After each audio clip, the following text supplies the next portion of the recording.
Innovative volunteerism is a mindset change for all of us. Today we are going to discuss a very important subject: inspiration and passion. And what do we need out of this to drive change? An insightful African proverb reminds us that what you help a child to love can be more important than what you help them to learn. Did you hear that? This proverb sends one critical message: the importance of tapping into the inner fuel, what I call passion, to drive transformational development actions across the continent. So why passion and not inspiration? Well, way back in 2000, the global headlines were that Africa was a failed continent. Just 10 years later, around 2010, the narrative changed to Africa as a rising continent, a narrative that was fueled by the temporary boom in global oil and commodity prices. As this boom fizzled, so did the narrative. And now we hear Africa is limping sometimes. But what's the point? But the point to focus on in the context of passion and inspiration is this: that many Africans were inspired by the narrative of Africa rising. We could see Africa feature in media headlines as the fastest growing region of the globe. But this inspiration did not translate to having the population being fueled to be drivers of this rise. And that is why, with deflation of the global commodity prices, the Africa rising narrative also fizzled out. Why?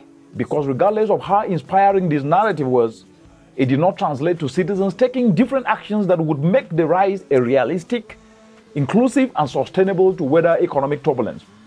In the long run, we as a people were inspired by an external narrative, but not passionate enough to act on it, which was what was realistic at the time.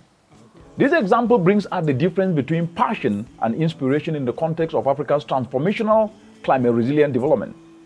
That while inspiration excites the mind and emotions, it is not strong enough to fuel a change in behavior, to fuel a change in actions. It is largely driven by the attainment of individualistic objectives.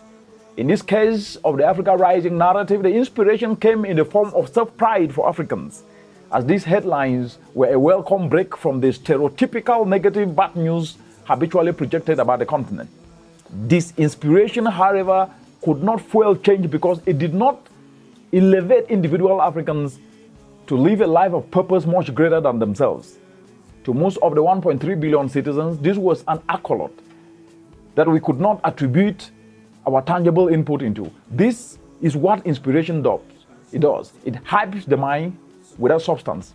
Then here comes passion, however, which is a different ballgame. With passion, which I call the currency for action, because it taps into the intrinsic emotion of every human being to live a life of purpose, which results in a strong and extravagant enthusiasm to do that which exceeds an individual many times.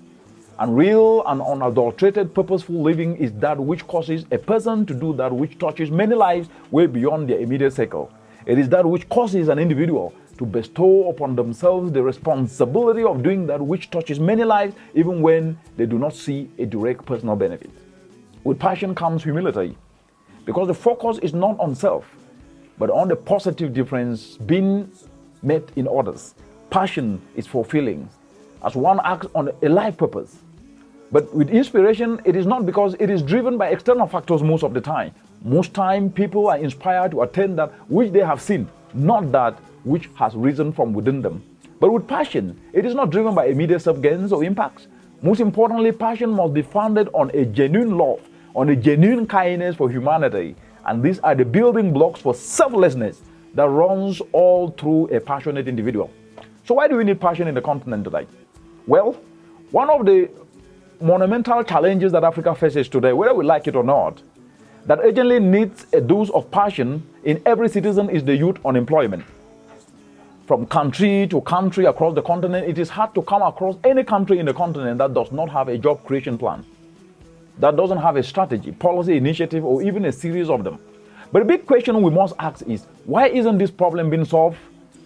Or at the very best, or very least, why aren't we seeing a trajectory towards betterment? As a matter of fact, the number of unemployed keep increasing every year, with each subsequent year seeing more job seekers scrambling for fewer jobs. So why is it so? Well, the reality is this. The reality is that a focus on job creation is akin to focusing on treating symptoms of a disease without first diagnosing the disease in the first place. And This does not work. Treating symptoms cannot lead to full healing, as the symptoms will keep reoccurring. When you look at the landscape of Africa's job creation possibilities today, there are two main options. The first is the immediate job creation approach, mostly driven through sloganeering.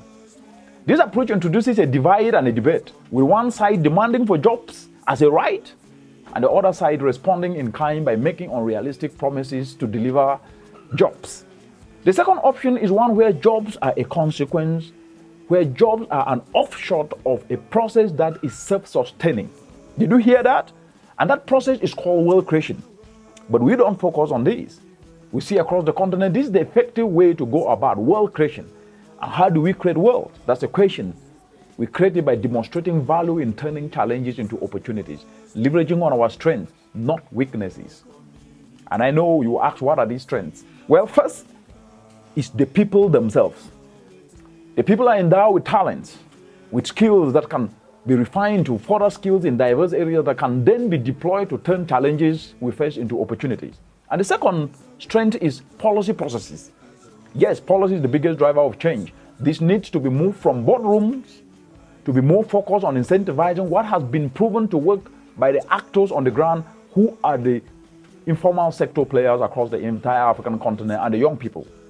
And the third point is that what we call catalytic sectors, these are the most accessible, inclusive sectors that a majority in the continent can engage in. And these are sectors in which Africa holds a comparative advantage in resources and which drive both climate and socio-economic opportunities. I'm talking about solar, 365 days of sunshine, and the agro sector. Africa today loses up to $48 billion in post-harvest losses, importing food worth $35 billion.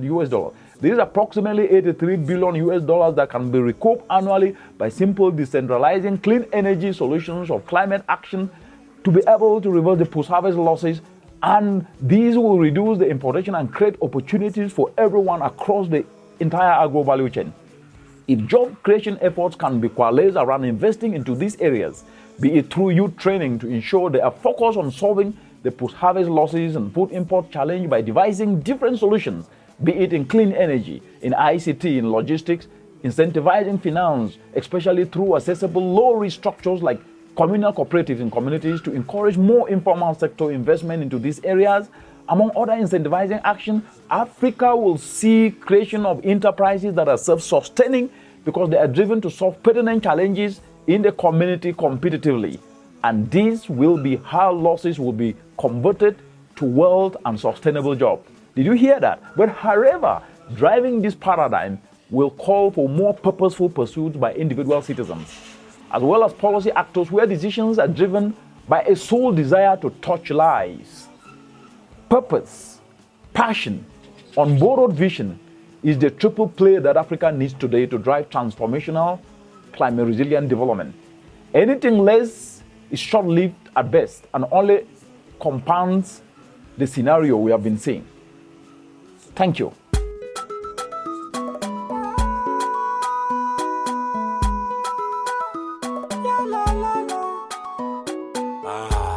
Let's embrace innovative volunteerism. Ah ouais, it's cool.